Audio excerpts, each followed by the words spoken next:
Não há escolhas erradas com a informação certa. 3 eleições no prazo de um ano? Opiniões rápidas não chegam. Garanta o acesso a factos e uma análise transparente e rigorosa. 3 eleições, uma assinatura, toda a informação. Assine em observador.pt, agora com 49 € de desconto.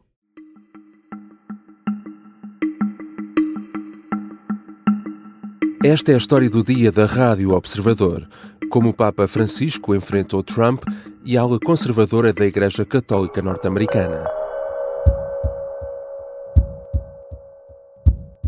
The Vice President, J.D. Vance, met with Pope Francis yesterday.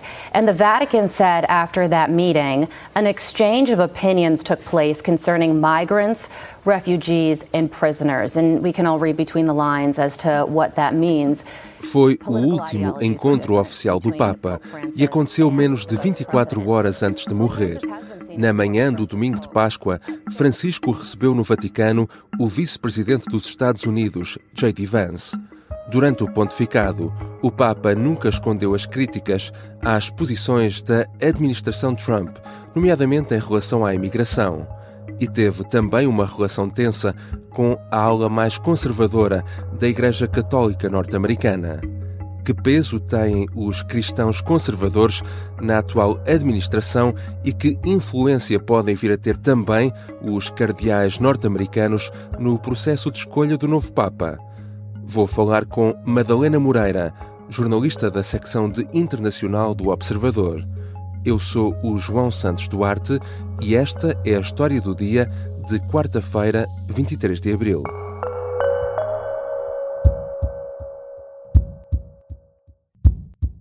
Olá, Madalena, bem-vinda. Obrigada, João. Madalena, a popularidade do Papa Francisco junto dos católicos norte-americanos era muito alta, não é? Mas é importante também perceber que também variava consoante o posicionamento político, certo? É exatamente isso. O Pew Research Center fez 15 inquéritos ao longo dos 12 anos do pontificado do Papa Francisco.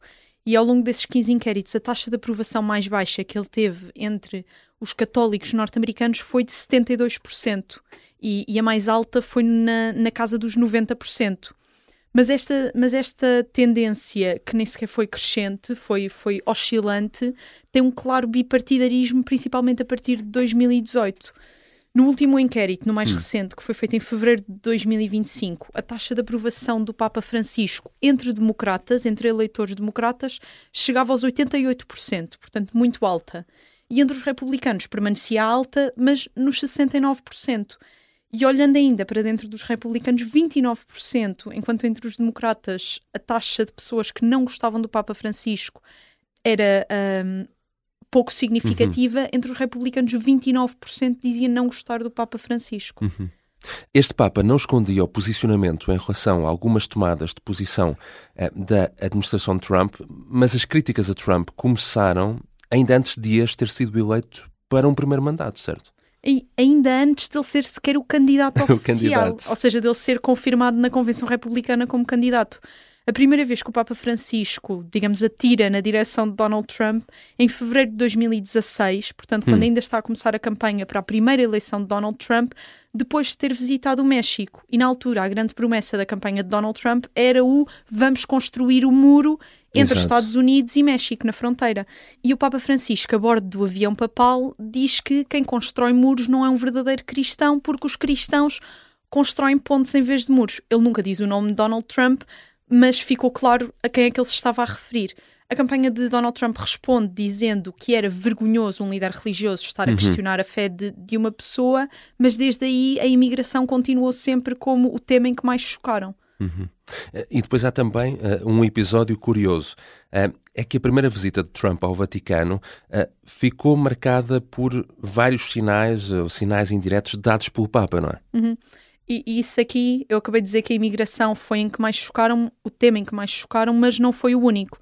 A primeira visita de Trump ao Vaticano faz-se já como chefe de Estado em 2017, quando já tinha anunciado a sua intenção de retirar os Estados Unidos dos Acordos de Paris para o clima. E a tradicional troca de prendas que se faz quando um chefe de Estado visita o Papa no Vaticano o Papa entrega a Trump livros sobre as alterações climáticas, incluindo a encíclica que o próprio tinha escrito sobre o tema. Portanto, aqui num toque a Donald Trump. Já falaste aí dessa questão da imigração e, de resto, depois de Trump ter tomado agora posse para este segundo mandato, esta questão voltou a ser um ponto de tensão. Sim, novamente Donald Trump voltou a fazer da questão da imigração uma bandeira eleitoral e já depois de ele ter entrado na Casa Branca, o Papa Francisco enviou uma carta aos bispos norte-americanos em que escrevia que não acolher migrantes e refugiados e expulsá-los do país era um atentado à dignidade humana. Claramente, novamente, sem referir ninguém, um toque para Donald Trump. A resposta desta vez não veio do presidente, mas do seu czar das fronteiras, que responde ao Papa Francisco dizendo: trate da Igreja, cure da Igreja, que nós cuidamos das nossas fronteiras. Quando falamos no contexto dos Estados Unidos, há aqui, enfim, um cruzamento claro entre a religião e política. Que peso têm neste momento os cristãos conservadores, católicos ou evangélicos, na atual administração norte-americana? Há aqui duas faces do peso que eles têm. Por um lado, é muito concreto que, apesar de Donald Trump não ser católico, ele é um cristão sem denominação, muitos dos seus maiores aliados são católicos. O vice-presidente J.D. Vance, o secretário de Estado, este tal czar das fronteiras e outros secretários. Depois há a segunda parte desta importância, que é a base eleitoral. Há aqui uma união de evangélicos e católicos, como disseste, são uma facção mais conservadora do cristianismo, para apoiar Donald Trump nas eleições. E isto refletiu-se nos seus resultados. Ele já ganhou neste grupo demográfico em 2020 por um ponto percentual, quando competia contra Biden, que era um declarado católico, e em 2024, competindo contra um não católico, que era Kamala Harris, ganhou neste grupo por 10 pontos percentuais. Agora, curiosamente, o último encontro oficial do Papa Francisco foi com o vice-presidente norte-americano, J.D. Vance. Aconteceu na manhã do domingo de Páscoa, apenas horas antes de o Papa morrer. Foi também com o vice-presidente que surgiu o mais recente ponto de tensão. Porquê? Foi naquela mesma carta que Papa Francisco escreveu aos bispos norte-americanos. Ele corrigia uma declaração que J.D. Vance tinha feito, que era uma interpretação de um conceito católico de a ordem do amor, em que ele dizia que, J.D. Vance, dizia que a política migratória norte-americana era justificada porque, segundo esse conceito da ordem do amor, devia-se pôr primeiro a família, depois os vizinhos, depois a comunidade, depois os concidadãos e só por último o resto do mundo. E o Papa vem retificar este entendimento a dizer que o amor cristão não tem uma ordem e, pelo contrário, deve ser aberto a todos. E, portanto, confronta aqui J.D. Vance com o mesmo conceito, entendimentos diferentes. Poderíamos pensar que Francisco só criticava as posições republicanas, mas o certo é que o ano passado, em ano de eleições nos Estados Unidos, o Papa afirmou que os americanos eram forçados a escolher o menor de dois males, sem, no entanto, identificar qual seria. Quer dizer também que existiam pontos de tensão com os democratas. Sim, exato. Enquanto o mal de Donald Trump era esta questão da imigração, o mal de Kamala Harris era o facto de defender o acesso geral ao aborto, que neste aspecto a doutrina da Igreja Católica não mudou e continua a ser contra a interrupção voluntária da gravidez. Mas Francisco também não criou uma tensão disto porque se opôs a que este ponto político dos democratas fosse utilizado para os impedir de comungar na missa, por exemplo. Já regressamos à conversa com Madalena Moreira, jornalista da secção de Internacional do Observador. Na segunda parte vamos falar também da relação tensa que o Papa Francisco teve com os cardeais norte-americanos durante o seu pontificado e com um cardeal em particular.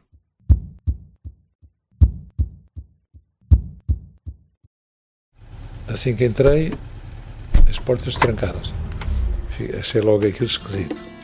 O Misterioso Engenheiro Jardim é uma série para ouvir em 6 episódios e faz parte dos Podcast Plus do Observador. É narrada por mim, Lourenço Ortigão, e tem banda sonora original dos HMB. Nunca contou como escapou e disse que morreria sem contar. O último episódio. A Hora da Vingança.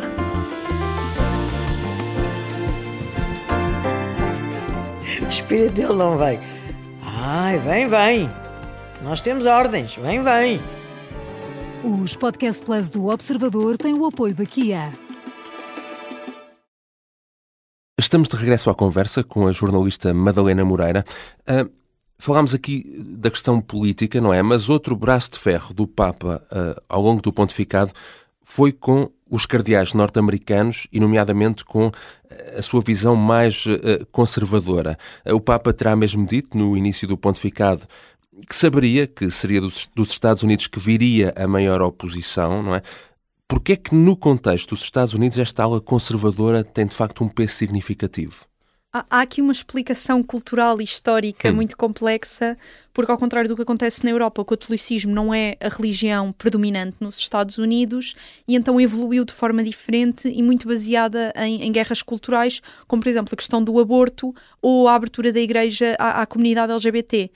E depois há uma crítica que é feita aqui pela facção de Francisco da Igreja Católica, que diz que estes conservadores norte-americanos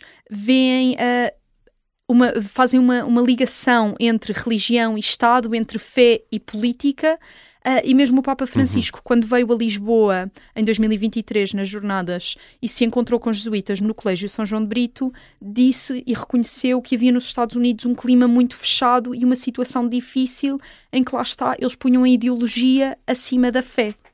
E há uma figura em particular que é vista como o líder desta ala conservadora que se opôs a Francisco. Estamos a falar de quem? O cardeal que estás a falar é Raymond Burke, que tem 76 anos e foi arcebispo de St. Louis até 2008 e depois foi para o Vaticano por nomeação do Papa Bento XVI para ficar no Tribunal Supremo da Assinatura Apostólica, que é basicamente o tribunal mais alto da Igreja Católica e que define os limites do cânon. E o que é que ele defende? Ele é um defensor dos ritos da missa em latim, que é uma coisa que a Igreja já tentou retirar no Concílio do Vaticano II nos anos 60, e agora, com o Papa Francisco, o seu maior confronto e que abertamente questionou porque é que o Papa estava a fazer isto, foi a abertura da Igreja aos católicos recasados e divorciados. O Papa Francisco sempre disse que estas pessoas podiam comungar, cada situação é uma situação e não deve ser julgada como um todo, e este cardeal Raymond Burke questionou abertamente isso. Falando agora no futuro, quantos cardeais norte-americanos vão estar no conclave que vai eleger o próximo Papa e que peso podem vir a ter? Respondendo facilmente, são 10 cardeais norte-americanos que podem votar. Ao todo há 17 cardeais nos Estados Unidos, mas só 10 é que têm o poder de voto. Eles têm aqui uma preponderância muito óbvia no conclave porque são a segunda nacionalidade mais representada, em que a primeira são obviamente os italianos, que são imensos. Sim.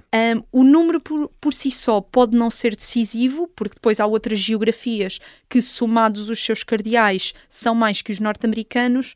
O que acontece é o facto de estes cardeais estarem isolados, ou seja, outros países cardeais que nunca se viram porque são apenas encontram-se todos e podem não ter, como temem alguns progressistas do Vaticano, ter a capacidade de se reunirem e até de fazerem lobby a favor dos seus valores e dos seus ideais, como conseguem fazer os norte-americanos.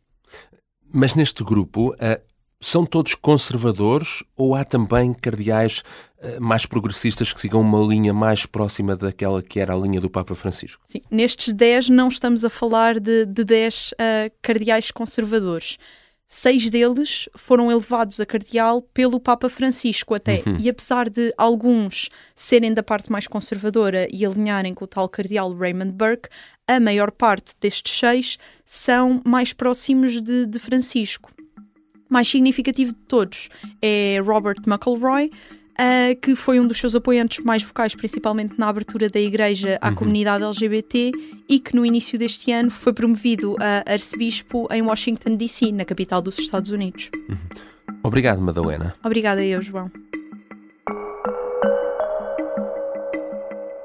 Madalena Moreira é a jornalista da secção de internacional do Observador.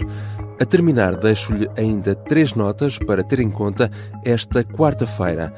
Têm hoje início as homenagens fúnebres ao Papa Francisco.